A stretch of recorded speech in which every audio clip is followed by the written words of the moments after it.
Here we go. No, that's a white balance for sure. As soon as people come up and start, oh, here we go. Here we go. They don't have you. They called the wrong thing up. That's on their end.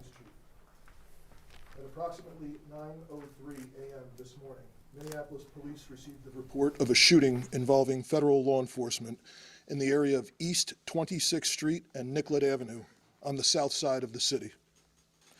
Officers arrived and found an adult male with multiple gunshot wounds when they arrived.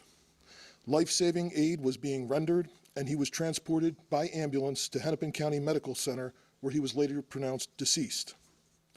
Based on the information that we have, which is very limited, this is a 37-year-old white male who is a Minneapolis resident, and we believe he is an American citizen.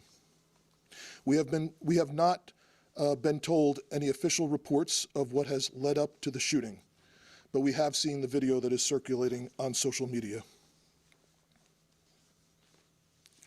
Our demand today is for those federal agencies that are operating in our city to do so with the same discipline, humanity, and integrity that effective law enforcement in this country demands. We urge everyone to remain peaceful. We recognize that there is a lot of anger and a lot of questions around what has happened, but we need people to remain peaceful. In the area, we have an unlawful assembly at this time. Minneapolis police have given multiple warnings for the crowd to disperse. We are asking for people to avoid the area and to leave if you are there. We have requested mutual aid from the Minnesota State Patrol and from all our local and county regional partners. We ask everyone to remain calm and to please do not destroy our own city.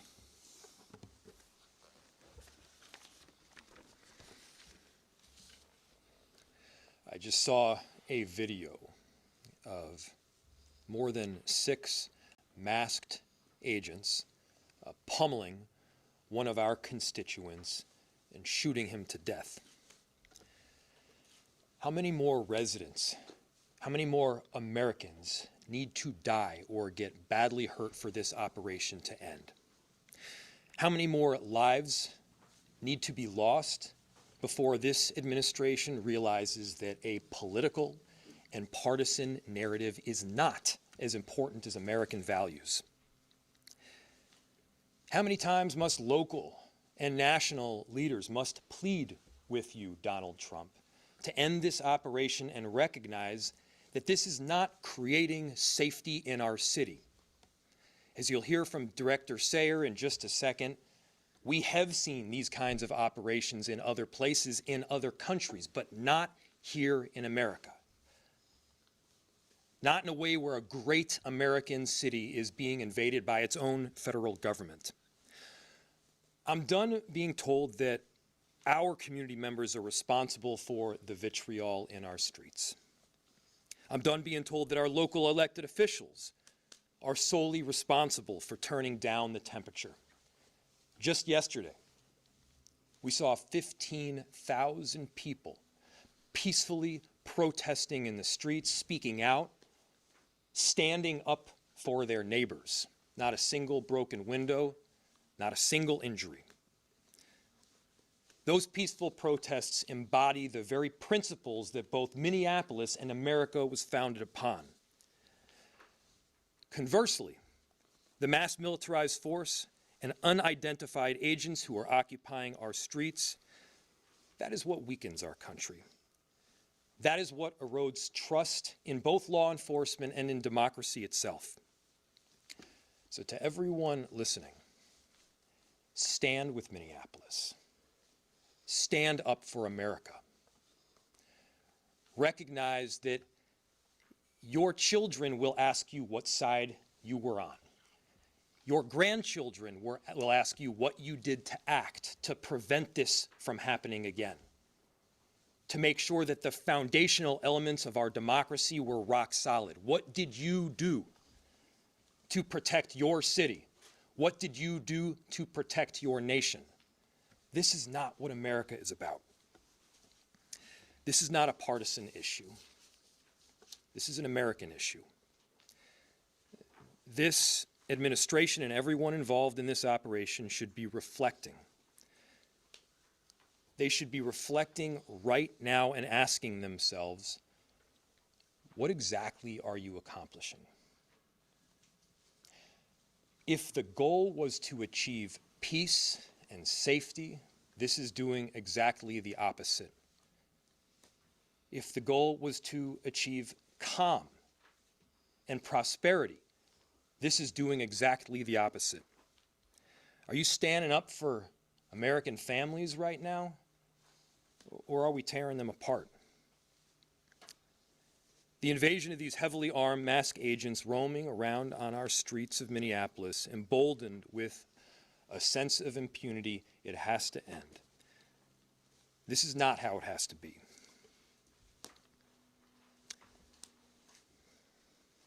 So, to President Trump,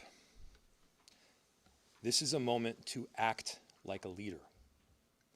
Put Minneapolis, put America first in this moment. Let's achieve peace. Let's end this operation, and I'm telling you, our city will come back. Safety will be restored. We're asking for you to take action now to remove these federal agents. Director Sayre.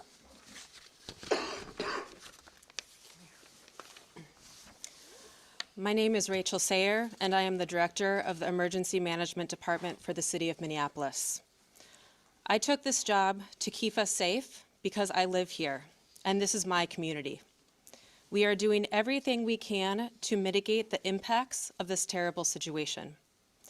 The city's Emergency Operations Center continues to be activated, as it has throughout the surge in federal agents over the last few weeks. We are tracking impacts and coordinating the city's response to this situation, which is having profound repercussions in our community. I can't underscore enough how much Operation Metro Surge is impacting our city. Families with loved ones detained and those who are afraid to be in public lest they become targets need help accessing the most basic necessities like food, housing, and rides to school. Businesses are shuttering and our local economy is severely impacted, which means families are suffering, just as we were rounding a corner in our recovery. Many of our Minneapolis residents, my neighbors, my friends, my community members, are ceasing participation in public life, afraid to even go to the doctor. In response, the city enterprise continues to utilize our entire emergency apparatus. That means staff across departments, often around the clock, are putting their regular jobs on hold in order to respond to the impacts of Metro Surge. I want everyone to know there are numerous resources available to community members right now. We have mental health help available. We have food assistance, housing and rental assistance, legal help. We are sharing information about what to do if you are exposed to tear gas, pepper spray, or other chemical agents, and the state AGs and ACLU are collecting reports of rights violations. You can access these resources on the city's virtual resource center at minneapolismn.gov/ICE. Please share this information with your neighbors. We have help and we want you to be able to access that. My background is in international humanitarian response in conflict zones, in Yemen, Haiti, Syria, Iraq, and Ukraine. What I've seen here is what I've seen there. A powerful entity violently and intentionally terrorizing people, making them afraid to go outside so they can't earn a living, so that kids are forced out of school. This has a lasting generational impact. People can't plan a single day of their lives because they don't know who is around the corner and if their family member or neighbor is about to be taken away. In these times, you see both the best and the worst. The worst is the terror and the feeling of helplessness. The best will continue to be our community's response. The way we are showing up for each other, that is in the absolute worst of times. We're showing up for each other in the absolute worst of times. I'll turn it back to the mayor. Thank you. We'll open it to questions. We are seeing an incredible volatile situation unfolding right now around that scene. Is there any communication right now between local and federal law enforcement or cooperation, or where do those efforts stand to try to calm what's going on down there right now? Yeah. I'll turn it to the chief to answer.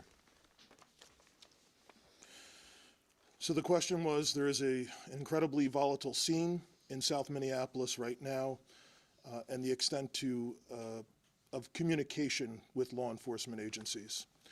We have established a command post that is led by Minneapolis Police, and there are representatives from all of the regional, local, county, and state organizations.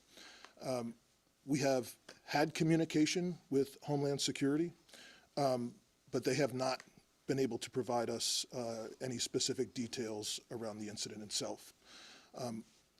We are responsible for ensuring the safety of people on the streets of our city, and we are doing everything that we can to maintain the peace right now, led by Minneapolis Police, but with the help of the Minnesota State Patrol, Hennepin and Ramsey County Sheriffs. Several suburban towns are in the city helping us with 911 calls. We have done an emergency recall of all sworn personnel back to duty. And we are working with the fire department right now to ensure that 2 small fires that were started in the area are safely extinguished. But again, we need everyone to avoid the area if possible, and the people who are in the area, we understand your frustrations. This is not sustainable. But we need people to leave the area at this time. Is the National Guard involved? We have communicated with the National Guard. They have been on standby for several days, and we have ensured the National Guard, as well as all of the local law enforcement partners, are aware of the situation. Chief and Mayor, if I can ask you, this is a statement from Tricia McLaughlin, spokesperson from DHS. She said in her statement, an individual approached U.S. Border Patrol officers with a 9mm semi-automatic handgun. Seen here, they showed a picture of it. The officers attempted to disarm the suspect, but the armed suspect violently resisted. More details on the armed struggle are forthcoming. Fearing for his life and the lives and safety of fellow officers, an agent fired defensive shots.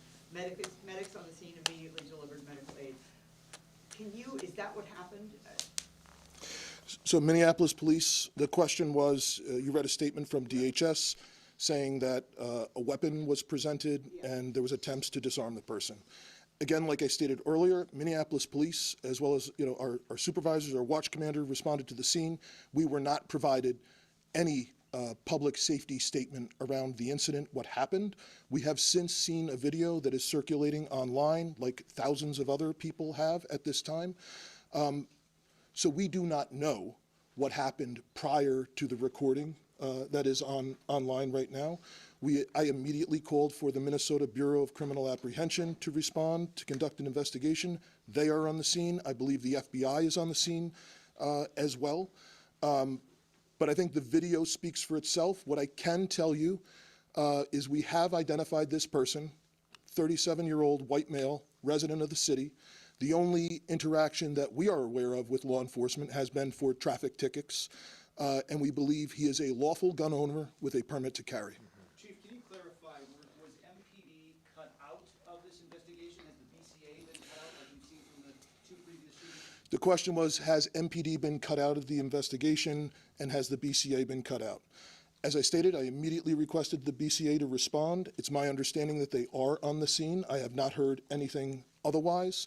There was initially some information was relayed to me over the radio that our officers were told that they were either not needed or could leave, and I gave a direct order to ensure that Minneapolis Police maintain the scene, as well as other state and local law enforcement. Can you talk about the Do you know discrepancy whether it with was multiple officers involved in the shooting or one officer? And do you know their whereabouts? Are they in custody at all or still on the scene? So the question was is there multiple officers involved in the shooting? That is the preliminary information. That is our understanding, that it was more than one law enforcement officer involved in the discharge. And again, there is public video that shows several law enforcement officers in a scuffle with someone. Can you talk about the discrepancy? The initial reports said that the the information that you have, where's that from? So the question was, initial reports said the victim was 51. The information that I have is we sent Minneapolis police officers to the hospital with the individual who was shot, and they have since identified that person. 2 more questions. Do you have a name of the individual who was shot? I do, and I'm not releasing it. Are you able to talk, have you been able to talk with top ICE and Border Patrol officials to ask them to please be in on this, or have you talked to them, or have you been rejected?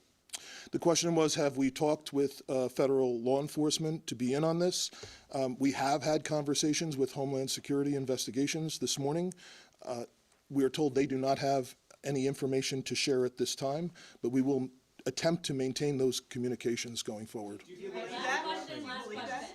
Last Do you question. believe that they have no information to share at this time? The question was, do I believe that they have no information to share at this time?